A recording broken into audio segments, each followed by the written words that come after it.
We see the threat rising beyond Ukraine. For the first time,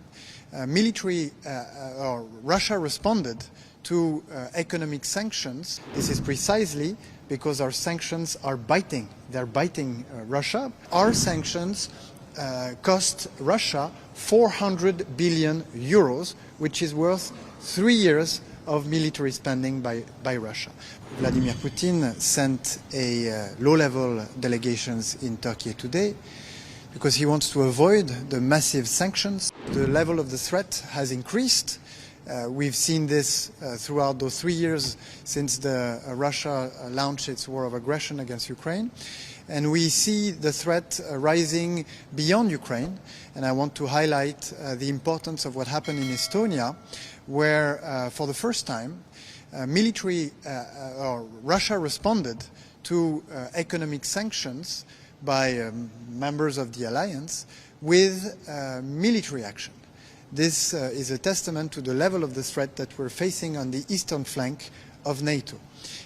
If Russia is tampering with the Estonian Navy 3 days ago, this is precisely because our sanctions are biting. They're biting Russia, because as you remember, what happened in Estonia is that a sanctioned oil tanker was being stopped by the Estonian Navy, and Russian jet fighters came across to basically threaten the Estonian Navy not to stop a sanctioned oil tanker, an oil tanker used by Russia to circumvent those sanctions that we applied on Russian energy. So these sanctions, they are already very strongly affecting the Russian economy. We estimate that our sanctions cost Russia 400 billion euros, which is worth 3 years of military spending by Russia.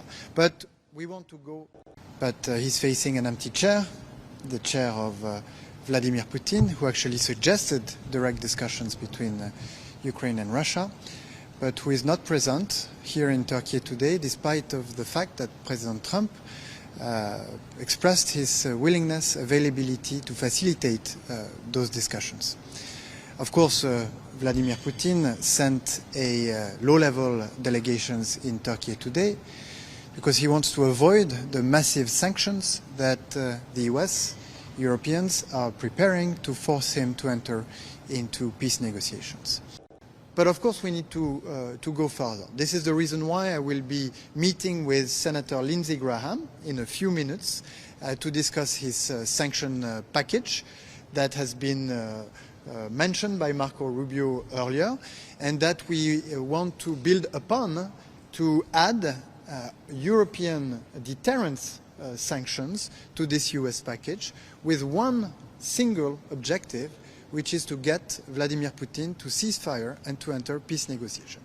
What will these deterrent sanction package recover? Well, they will include sanctions on oil and sanctions on financial institutions, because this is what is today fueling Russian war of aggression against Ukraine.